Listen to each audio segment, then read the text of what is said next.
Around 2012, it would have been with change in governance at the state level. There was a big restructuring that went through. Jason Glass was hired as our Department of Ed head, and Branstad and Glass kind of led a whole restructuring of the Department of Ed.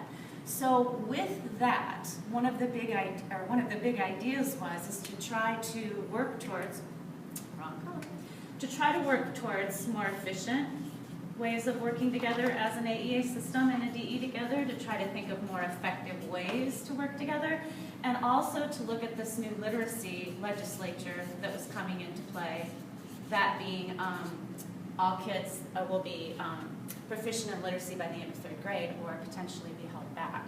So this is all kind of happening at the same time, the restructuring of the DE, why some reasons might be to try to look at restructuring the DE/AEAs, and of course the big important one being that literacy legislation. So what was sort of born out of that, if you will, is this idea of looking at the structure that we currently had of school districts, AEAs, and DE, and how we work together.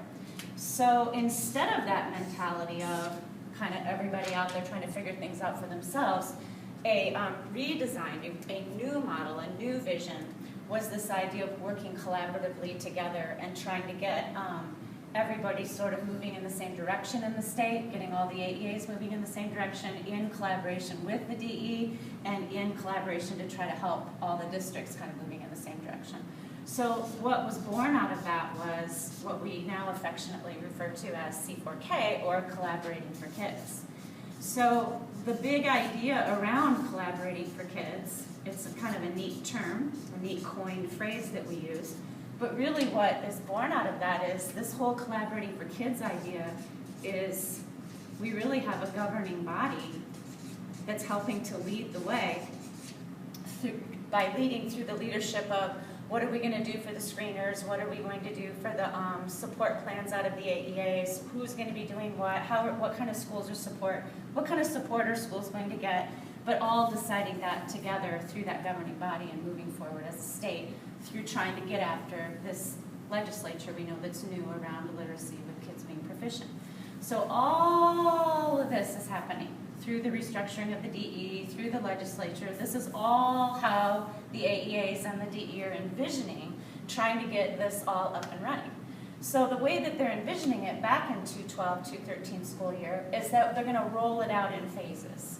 So this whole idea of which screeners could you potentially use, we're going to offer you the one that's for free, but there's other ones you could potentially use. What's the structure of the AEA going to be in terms of support? Well, we're going to bring certain schools in for phase one, we'll have other phases come in, and eventually in a few years we'll have everything in place, all schools will get brought on.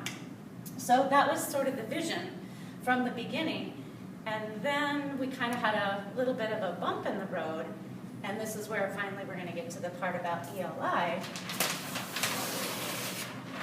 This little bump in the road is that schools began to become aware that this vision was that we were going to roll this out across a few years. And with the pending legislation coming quickly in terms of when we would actually start holding kids back by the end of third grade looming, lots of schools were starting to get nervous in communicating the idea. I don't want to be the second phase and the third phase and the fourth phase. I want information like now.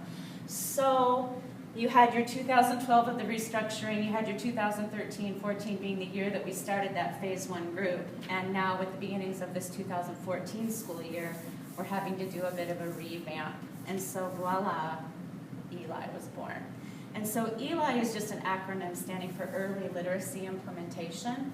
And what it basically entails is that no longer are we going to say that you're not going to be able to get brought into the knowledge base of all of this information about how you might get kids screened and how you might be figuring out what kinds of supports that they need in order to get them proficient. You're not going to have to wait for this phase out, this role to roll out to you.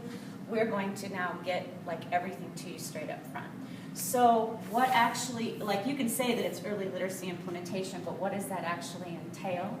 Okay, so first off, we're going to give you a link so that you can actually go in and read more, and that link will take you out to the actual legislation to explain But what it's going to provide the schools is access to the same screener that they would have gotten if they were over here as one of the phase 1 rollout schools, or eventually the phase 2 or phase 3. It puts that screener in everybody's hands from the get-go, the one that we know is free from the state. Remember, there's others they can also choose to use.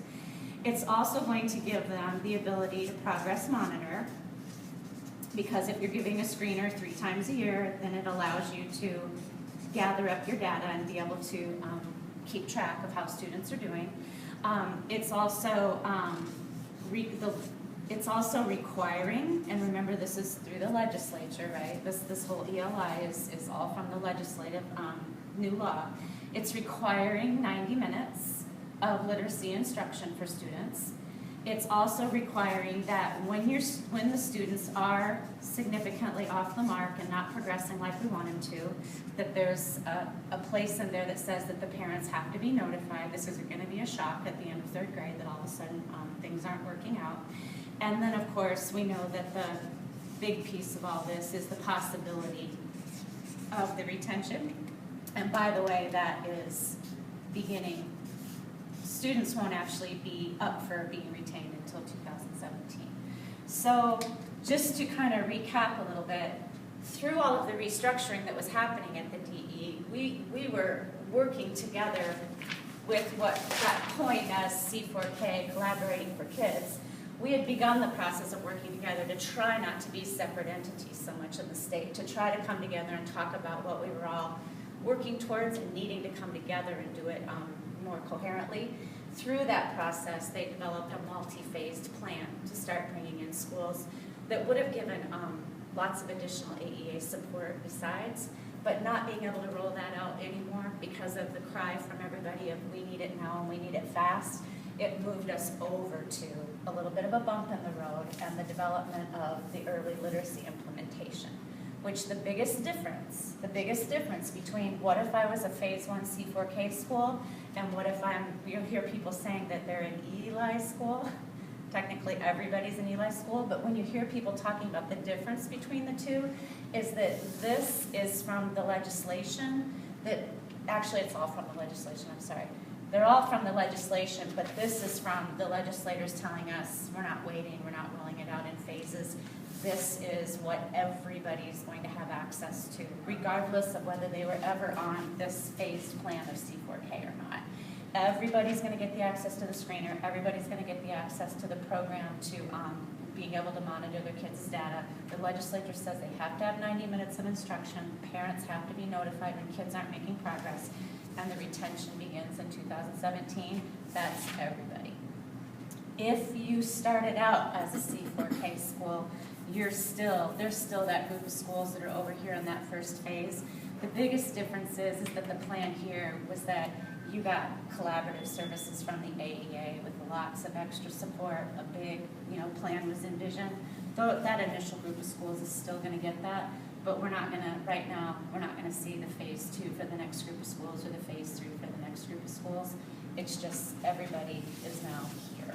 So unfortunately, these people over here aren't getting the level of support that these were over here, and Terry will talk about that a little bit more. When it comes to phase 1 and when it comes to ELI, we need to be very clear on this. So, over here on the left, you're going to see some components of phase 1. And I'm going to talk to you about the difference between the phase 1 support and the ELI support in relationship to these items. Okay? So first of all, phase 1 is really a combination, a collaboration between GHAEA and the local school district, because every phase 1 school in Green Hills AEA has an external coach. And that external coach is an AEA staff member, okay? So, GHAEA, LEA, ELI will solely be responsibility of the local school district, okay? In phase 1, you have access to FAST and TIER and IGDES, which is your pre-K assessment, okay? You also have FAST tier and IGDs over here, okay? I do want to be very clear that IGDs is not in the legislation that was talked about, that Angie talked about. It is optional. It is not mandatory. Another component of a Phase 1 school and FAST and tier is that every teacher has to be certified in order to administer the FAST assessments, okay? The external coach helped with this certification. As far as Eli goes, that is going to have to be their literacy team that facilitates that work in order to get teachers certified. The same is for the administration of the assessments. That again would be the LEA's literacy team, okay? Another component of Phase 1 is data analysis. There is a lot of data that's collected through the assessments and falls into tier. The data analysis piece can happen with the literacy team as well at the local school district. We also are going to be planning regional data meetings. At those meetings, Eli schools will be able to come to a spot regionally and meet, and we will help facilitate key questions that will get them to look at their data in an efficient and effective way.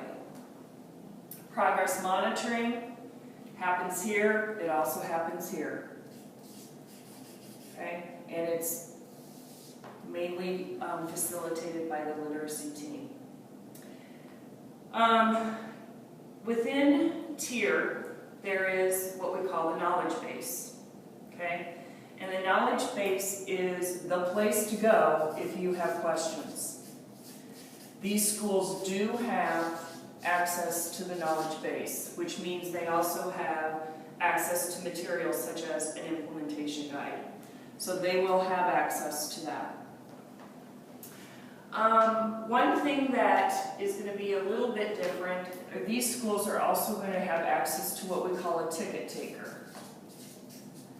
It is an AEA employee, and in our case it's Sherry Huffman and Debbie Hayes. And schools, one of their lines of getting help if the knowledge base doesn't help, they can submit a ticket, and either Debbie or Sherry will follow up with a phone call in order to answer their question about whatever question they have about FAST and tier. So, in a nutshell, we now hope that you're able to understand the difference between Phase 1 support and Eli support in an effort to clarify roles, because as Angie had said in the beginning, there is no way with all of the schools that have come on board that we're going to be able to support them at the level that we've been able to support Phase 1 schools. Okay, so if I did a check for understanding, because this is like the first time that I'm hearing this all the way through. Okay. Okay, so what I heard you say is the literacy team is responsible for making sure that they go through the certification with their teachers, Yes. or if they're the ones that are certified to do it. Yes. The actual administering of the assessments, Yep. and the data analysis,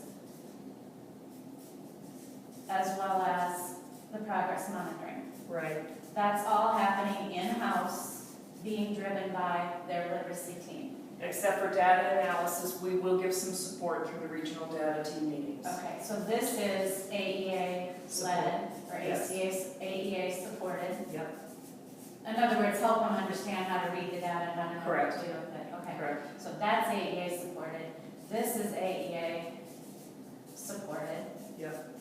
And the knowledge base, was that one of those things where they can call in and somebody they'll be directed to go to a Good certain question. person if they have a question, or? Knowledge base is actually built into tier. Tier is the student management system, Okay. okay? And within tier, they have access to a knowledge base. It's like a giant library. Okay. Student management system. So that's, when you said they have access to the knowledge Yes. base, it's because tier is being used, so that's how they can get more information as they Correct. need it. Correct. Okay, so the progress monitoring is done here through the literacy team. Got So it. basically, these schools have their literacy team, where these schools over here have actual AEA Right. external coach. Correct. Okay. Working with the literacy team.